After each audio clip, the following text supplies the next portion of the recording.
So I equate the rise of delivery in the restaurant industry with e-commerce. The restaurant industry is now an e-commerce business, and that's a reality.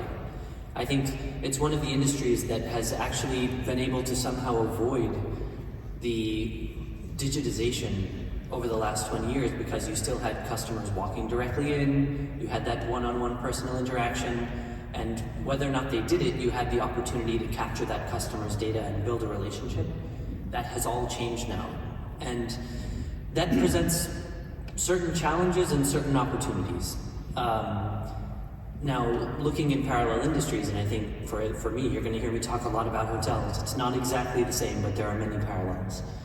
It means that now there are marketplaces, which are the large delivery companies out there, that have the ability to reach a very broad audience that an individual restaurant or even an individual brand doesn't currently have. So where is delivery going, in my opinion? You're going to start to see things like deals, last minute offers, things that you've seen in other industries start to creep in to the restaurant industry.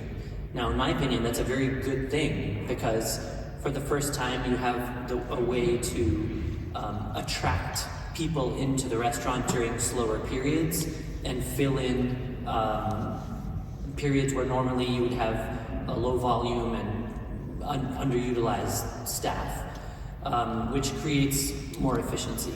And that's one of the things that we as a company are really looking at helping to make happen, because every restaurant has a certain capacity, right? An airline has a certain number of seats to sell, a hotel has a certain number of rooms to fill, and pre-COVID, a restaurant had a number of seats to fill.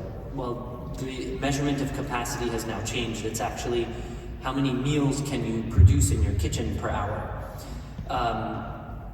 And so that capacity exists. If during peak capacity, you're reaching that limit, it creates frustration among the consumer because the wait times start to go up, or perhaps there's a long line out the door at the restaurant. And so if we're able to tell or educate more price-sensitive customers that they should start ordering outside of those peak hours, it solves so many problems. There's less strain on the staff during those peak periods. The wait times come down. The restaurant's able to actually make more money during those peak periods and more volume during the slower periods. And I think, frankly, the large delivery companies will play a massive role in allowing that to happen.